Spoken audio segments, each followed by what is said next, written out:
the two ships actually locked together, Guerriere locked into Constitution, over Constitution's stern, over the backside of Constitution. And Captain Isaac Hull, captain of USS Constitution, called for the boarding parties to go over from Constitution's deck to Guerriere's deck. And as Marines do today, they hit the beach and clear the beach and let all the other personnel come in behind them.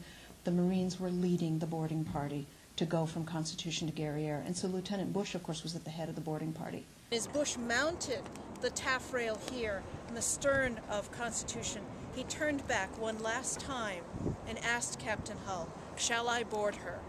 And in that moment, after being given the affirmative to cross over to Guerriere, in that moment, a Marine sharpshooter, a Royal Marine sharpshooter on HMS Guerriere, fired at Lieutenant Bush, shot him. He's killed instantly, and he fell to the quarterdeck of Constitution. And he was the first Marine Corps officer to die in the service of his country. And when Captain Hull writes his lengthy report to the Secretary of the Navy, to Secretary Hamilton, in late August of 1812, the very end of the letter, he mentions that I'm very sorry to report to you the death of the brave and gallant officer, Lieutenant Bush.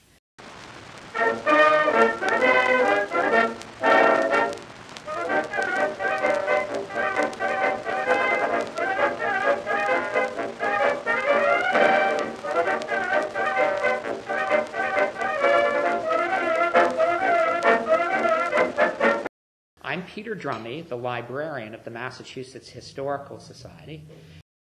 A lot of the Marines in the Revolution were the kind of adventurers who were attracted by a war someplace. So you had Irish and Scottish and French adventurers coming here. That's not to say they weren't good Marines or didn't stay after, but came to where there was a fight. The United States Marine Corps was formed during the American Revolution. In 1798, the Marine Corps are reestablished again. John Adams is the president at that time. He was familiar from the Revolutionary War with the idea of Marines.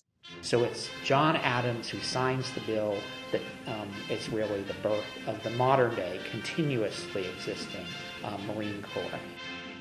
And the naval base here in Boston, which is sometimes called the Boston Navy Base and sometimes called the Charlestown Navy Yard. It goes back and forth in name, but it's basically from 1800 onward, there's a Navy base and there's a Marine Corps detachment that's assigned to guard the Navy base. I suspect that Boston has always been a place where they look to recruit Marines. It's hard to think of a time, especially in 20th century Boston, where there haven't been many young men, and now young women, I suppose, too, serving in the Marine Corps.